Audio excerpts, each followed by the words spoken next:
um, Kate, it was at Eastern High School, my fellow Lance.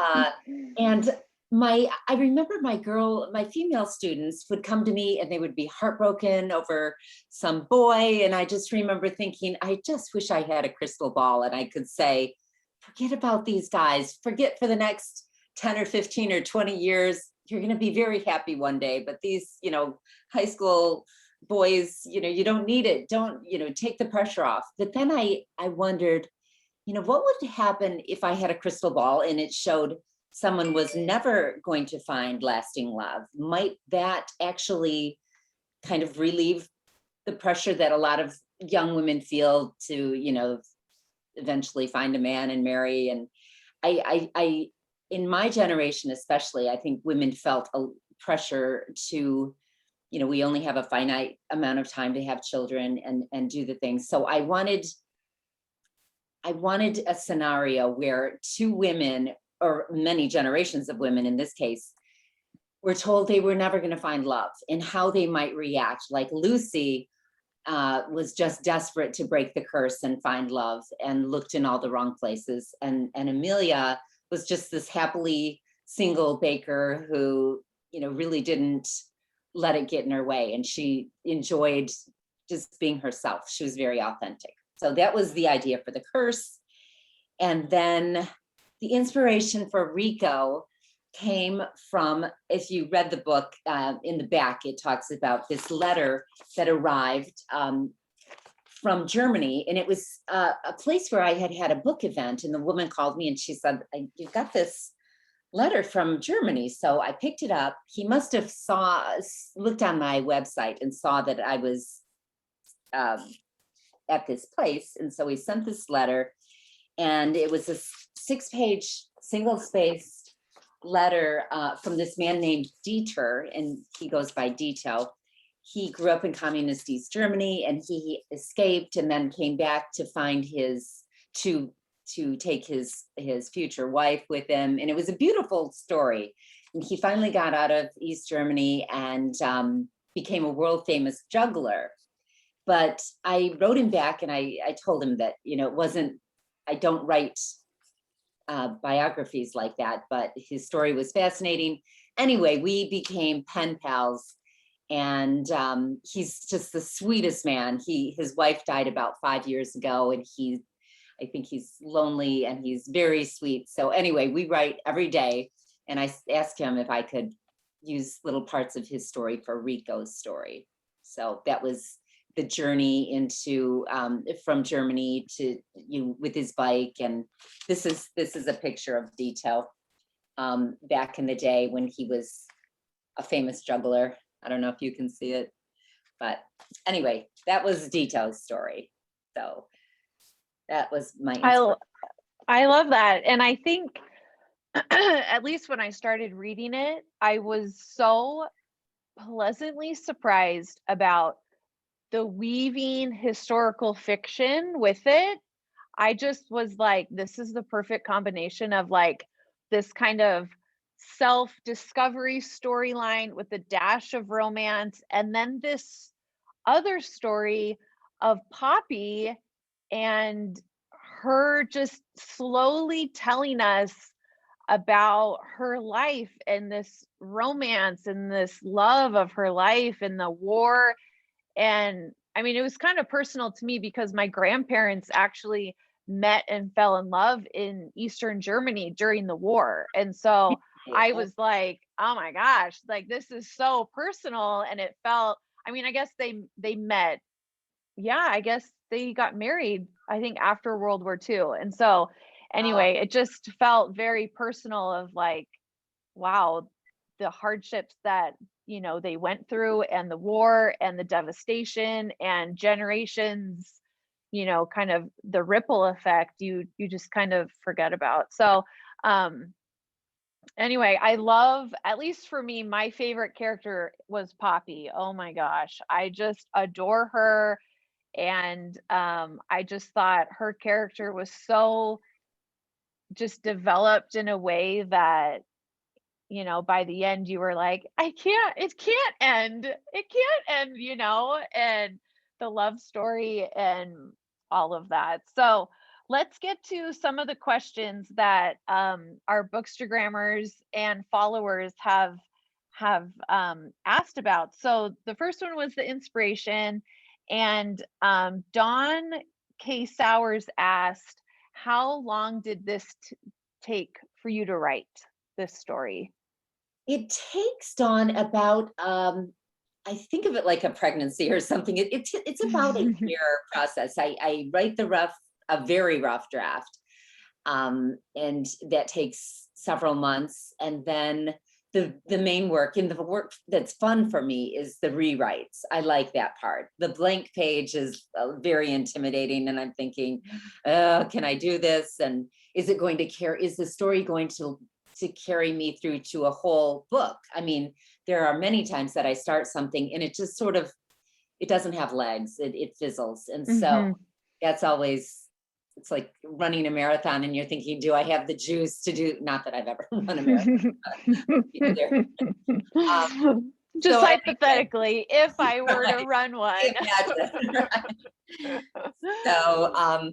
So yeah, I would say about a year's time. And then of course it takes a long time, after another year, or in this case, even longer, once the publisher has it, the editor, and then the team, they make the cover, they choose a different title often, they edit it and copy edit it, and it's a long process. Yeah, I can imagine. Okay, so then we have what we read this month asked, "Is there anything in the book you wish you could change now that it's published?" Was there any part? Um, I don't, that's a great question. I'm sure there's a ton of things that I would,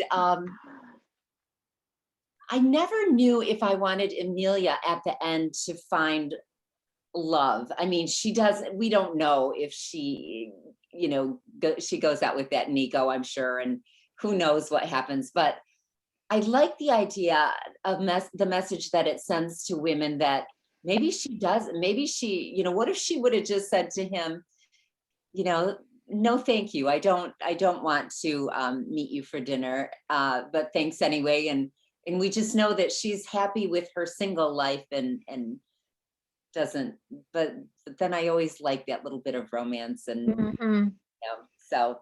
Yeah, that was another follow-up one, was question, some I think I got the question in my DMs and those get lost, but it was talking about Amelia and why it wasn't such a clean, wrap up of, and then they lived happily ever after, because that's like, just, we all like just a little neat bow sometime.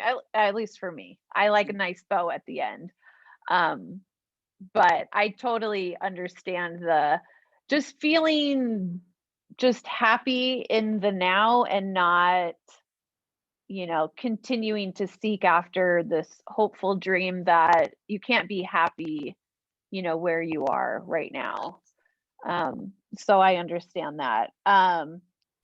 So this was kind of a deep question, and I think this might be fun if anybody wants to chime in to comment. I think that would really just elevate this fun experience. So this was from Kay and Curb, and she said, "How does Amelia find out the truth with seemingly no bitterness or regret?" Because when that all unfolds between, her grandmother and her great aunt Poppy, everything just kind of, it seemed like she was like, oh, so accepting, and moved on pretty quickly. I mean, at least from this side of reading the story.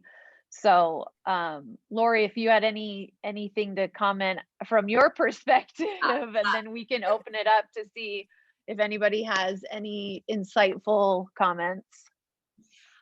Yes, some Yeah, so you want to know what went on behind the scenes, how Amelia really. Yeah, break us down. But she did have that moment with her, with Rosa, where she said, "You are not my Nona, you never were," and stormed out. But then, and I left it like that in the original version, where she just left. She put the pieces together and had that confrontation with Rosa and left. And my editor said, "We need another bit of Rosa. We need to know that Poppy had maybe one last conversation with Rosa." So when, if you remember at the end of the book, when she's with Poppy, Amelia is with Poppy, or no, I guess she's talking to Lucy, and she says, the last phone, when we called Rosa, she actually cried, and like real tears, that woman is actually tears. But so they wanted, the editor is the one who wanted a little bit of closure, like they didn't all die hating each other, Poppy and Rosa. Yeah. So that was okay, but I agree. I mean, that in the fact that Poppy could forgive her and actually felt like I know. she was responsible in some way for putting her sister in that position. Yeah, I don't know that I could be so forgiving as that. And anyone is welcome to chime in here too. Yeah, I'd love any comments. So just unmute, I guess, and then we can just see. I just thought, can I go ahead? Yeah, go Kate. I just thought Amelia didn't have any relationship that was good with her grandmother. And so it was a bad relationship. And at 29 years old, I think a lot of us have been 29, and it's just easier to walk away and start a whole new life. And she was done. It was like, at that point, you're done being lied to, you're done. And I personally, I really connected with that part of it, where I was like, oh yeah, I'd be on a flight to Italy too. Good. Yes, I think I mean, the part I hated the most about Rosa was when Amelia got the lip, the fish hook caught in her lip, and when went home and said we should take her to the hospital, and Rosa said, "Why bother? She'll never find a husband now." And that made me, yeah, that would be hard to forgive. So. Oh yeah, for sure. Anyone else?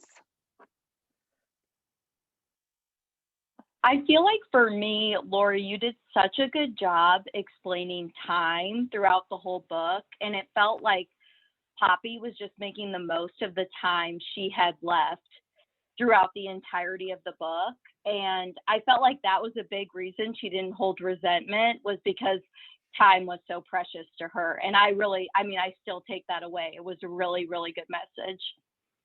Oh, that's wonderful. That's really sweet. Erin, your name is it just disappeared.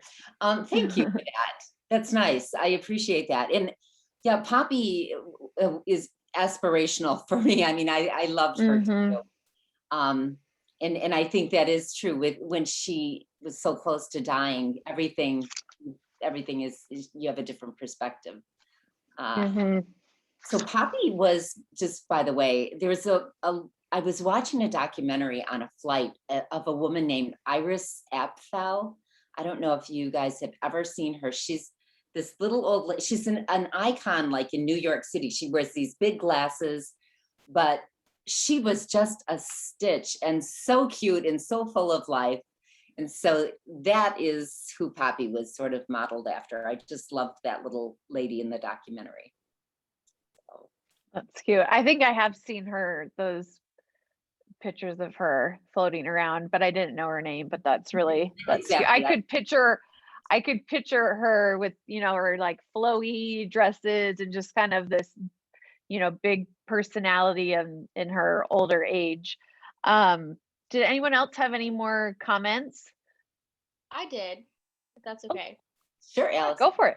I think I loved this story. And I think, kind of like Megan was saying at the beginning, my parents are Italian and German. So it was really interesting for me to have that connection. But I think the hardest thing for me as a parent was Poppy, walking away. And I just wonder, because you didn't really dive into this as much, but you know, I guess it was so hard for me to think of Poppy kind of giving up on having that relationship with her daughter. And I know you mentioned in the book that, you know, Josephina went and stayed with her for a summer, and Poppy never told her outright, you know, and she's kind of said, I think she knew, you know, as a parent, I just can't imagine kind of giving up that chance. And I just, you know, wonder why you chose to kind of leave it open like that of, you know, did she know, did she not know? What were Josephina's thoughts on the whole situation?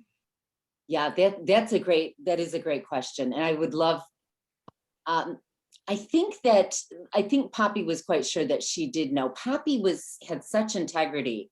So when she came back and then she promised she would take that secret to her grave, I think she felt like she couldn't tell Johanna, her daughter, but I think she thought Johanna sensed it in some way. But in one of the versions of my book, I had a whole chapter of when Poppy left Brooklyn with Johanna, and she got on the bus and she went to Harlem, and it was, I mean, so I cut all that because it was, I guess, not needed, but it was so horrible for her. It, to me, helped explain, like you were saying, Allison, how could she possibly give her child up? But she just knew, a single woman in New York City with nobody at that point, if she had left, she wouldn't, it would be no life for her daughter. So, yeah. Yeah. Was that- mother heartstrings were very, I was in pain that whole, just that storyline and on the boat. And I'm just like, I know where this is going, but I'm not happy about it. No. Was it true that you couldn't bring in a child without two parents? I hate calling him a bastard, but I don't know that for sure. I had a hard time with the research on immigration in that particular time, at that time. yeah. But I know, like, they wanted people to have sponsors, they wanted people over here. And so I used a little bit of license, whatever you call it, you know, creative license, and said that it would be hard for a single woman to get into the US. So That makes me feel a little bit better about America. That it might not be true. it's true. Okay, what was another I feel like we could talk about Poppy and Rico and their love story like all night long. Like I was like, could not turn the pages fast enough to like how it all just developed. And when he went back, I was just like, no. I know. And somebody asked that it could have been, I think it's your book club, the ones that Penguin did have it on your website or on Penguin's website. It talked about when Rico left. Where was the question? Did anybody read these ahead of time? I did not. Here we go. Next page. Oh, and of course my page cut off half of the word. So let's see. It said about them getting married without the papers to prove it. And do you think Rico was in the, you know, I guess right place to leave without Poppy?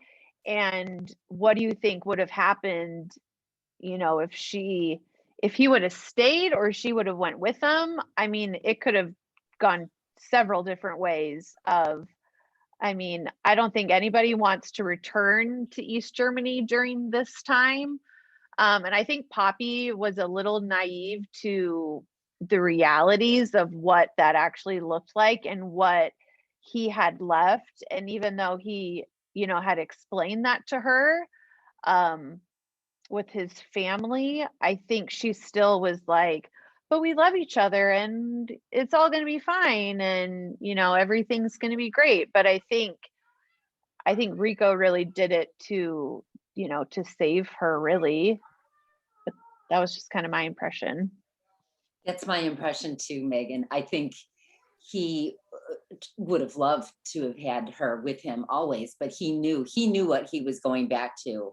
And I think you hit it exactly right, that Poppy was naive, that it was just, if you had a choice, you would not go there, and he wouldn't do that to her. But I Yeah. do wonder, like, would Poppy, just because they didn't know she was pregnant, but at least they could have been together. And so, yeah, that's a hard one. Yeah. Anybody have any questions or follow-up comments or anything? I'm just waiting to see. There's so many friends here, you guys. It's insane. So nice. This is amazing.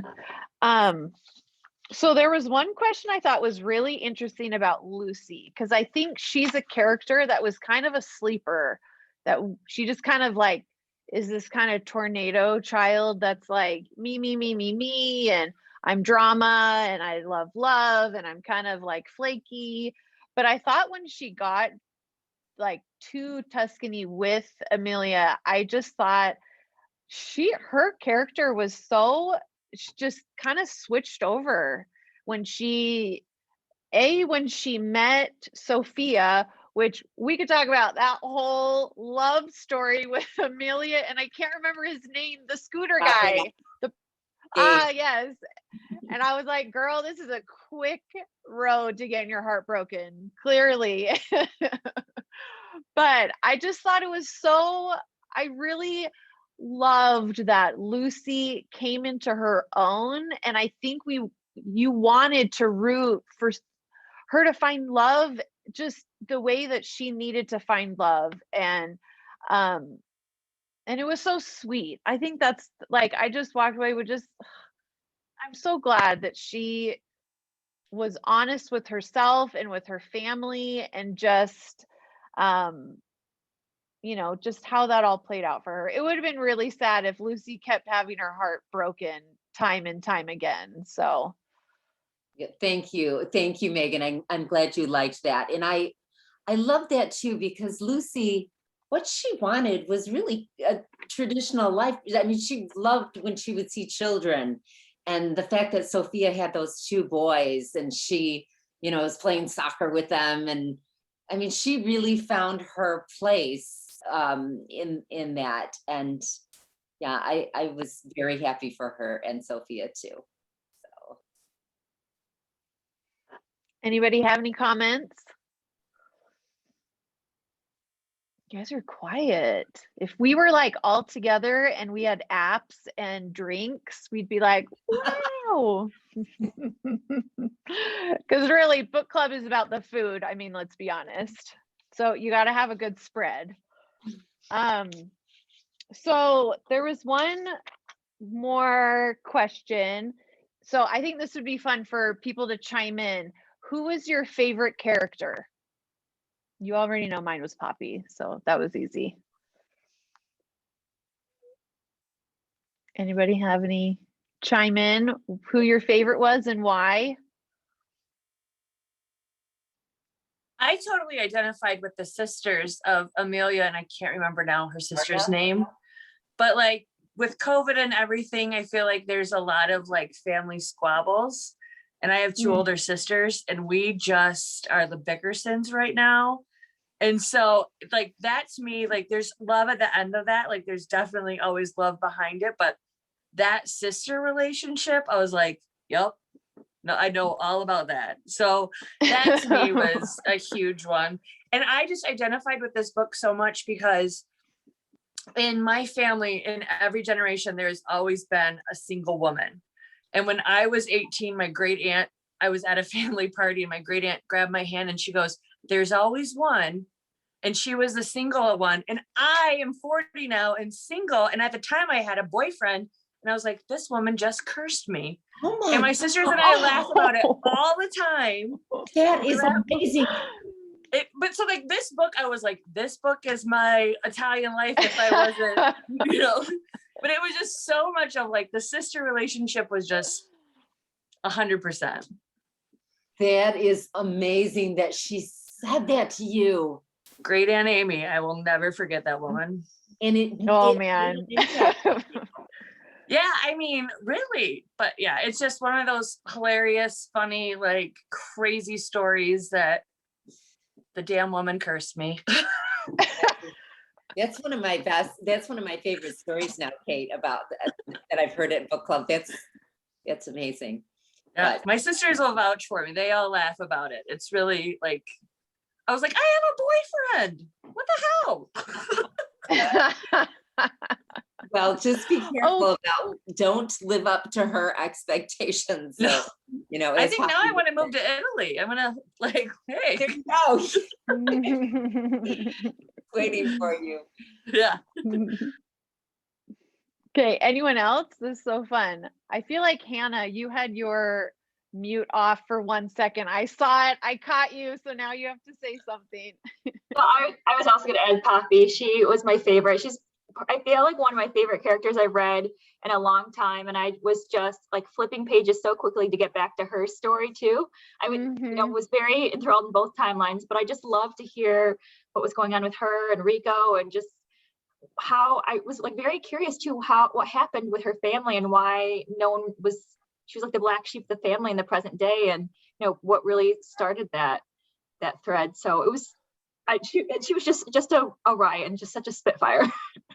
Oh, thank you, Hannah. And I'm glad that you enjoyed the Poppy and Rico story. I kind of wish, when the question about the regrets about the book, maybe I should have made those chapters, made the book more about Poppy and Rico and less about present day, because yeah, I could have expanded those scenes. But thank you so much. I know. What Oh, about a sequel of, I mean, we all need a sequel, I think. I know, but Poppy's gone. I know. Yeah. Prequel. Yes. Yeah, right. A prequel. That's an idea. What were you saying, Hannah? Oh, sorry. I suggested this book for my other book club I'm in. And when I told them the storyline of it, one of the girls said, she's like, we actually have the same, there's a second sister curse in our family too, a big Italian family. And she said it's the exact same scenario of the second sister is typically not married and single and childless. And she said that she was the second sister and she thought for a long time. So anyway, it was very, very funny that a friend could really resonate well with her with this. That is so amazing. These darn curses. This is horrible. I I don't like any of that. Oh. And thank you for reading your other book club too, Hannah. Okay, somebody said in the chat down here, they said, what about a movie, Lori? This would be a fantastic movie. Oh, well, yes. I know. Don't tease us if you have some like secret deal over there. I'm superstitious and I'll jinx it. There's a little bit of interest right now, and so on. Yeah, that's all I'll say. There is interest, and my fingers. No more. I'm salt over my shoulder or whatever. We just expect to be told first if whatever is signed, that you run right to Bookstagram and say, hey, it's happened. I will let you know. Thank you. That would be incredible. It'd be so fun. Well, I have one last question, because I know we all have stuff to do and it's getting late for you, Lori. But so the last question who asked this one? I don't think I wrote it down, but what is next? What are you working on? What research or whatever your, tell us all the things.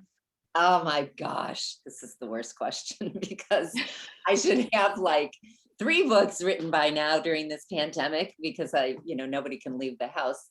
But I have had 2 so I wrote one, and then my editor, after this came out, she said, we really want, she didn't read it yet, but she said, can you set it in Europe again? We like this European setting. And I'm thinking, I like that too. And, you know, so I tried to switch that book with those characters into a slightly different storyline, and it was not working. The voices, for whatever reason, the story fell apart. So I started a different book, and that one they haven't read either. But when my agent told them, I was about halfway through, and I said, here's what it's about. I don't like to tell too quickly because then I kind of get derailed. Anyway, they thought it sounded too much like women's suspense, and they really wanted more women's fiction. So I'm back to square one. And I just, Oh no. I know. I have a little, I think, yeah, I think it's going to involve 3 stepsisters who have to go off somewhere, and they each carry their own. They grew up separately and in very different situations, and they carry their own little secrets. And anyway, I'm working, it's sort of incubating right now in my head. So thank you. What was, I had a follow-up question, now I can't remember. So I think what we need to do then, all of us, we just need to go through your backlist and read all your other books, because I think, I mean, I don't know how a book gets picked for book of the month, because I subscribe to book of the month. So I don't know how you are the lucky top 5 books of, I think this is November. Was it November? It was November, and I was thrilled because I'm really, yeah, I'm a small author, I would say, you know, I'm not that well known. And so when my editor told me, I'm like, what? And so I'm thrilled. And then I wrote back and I'm like, do you mean the real book of the month club? Or is this like some little book of the month in, you know, Salmon, Idaho or something? And no, it's the real book of the month club. I couldn't be happier about that, because it gets wow, a ton of exposure, like from you, Megan, and yeah, so thank you so much for choosing, and that's so fun. you know, just the fact that you chose an author that you weren't familiar with. I so appreciate that. Yeah, I think at least when I read this, when did I read this? February. I knew when I read, oh my goodness, I was just, you know, when you're just kind of like, I don't know what I'm going to pick, and you just pick something, and sometimes it totally bombs out and you're like, well, that was a waste of time. And then other times you're like, oh my gosh, where have you been all my life? You know, and that's exactly how it was for me. And I think for all of us, we can say that too. But we're so glad you could chat with us. And I think it would be really fun if everybody wants to participate. If we can hold up our books, and I'm going to take a screenshot of all of your cute, beautiful faces. A lot of you are listening, I think, from your phone or you're camera shy, and that's totally fine. But if you have your book, and guys, I have 2 slides of people here. There's so many. I'm going to have to go back and count, but let me try and make this happen. So hold up your book if you have it, and I'm going to take a picture, and let's see, everybody cheese. And then let me take the next slide of faces, which is, maybe it just like reshuffles you. I'm not sure. Let's see. Take a picture. 1, 2, 3, smile. So fun. You guys are so amazing for being here. And Lori, we're just so glad we connected with you. And you're on our list, girl. We are going to be watching for this book coming out in the next couple of years, or whenever, however long that takes for authors. Well, thank you, Megan. Can't thank you enough. You're just fabulous for readers and authors. We so appreciate you, and all of you for joining tonight and taking time out of your Monday evening to spend with us. Really, really touches me. Thank you so much. All right, everyone. Thanks for being here. And my May book, which I think you already know what it's going to be if you were watching my stories, but I'll announce that on May 1st. And we're so glad that everybody could be here for the chat. And we just appreciate you all. So have a great night, everyone.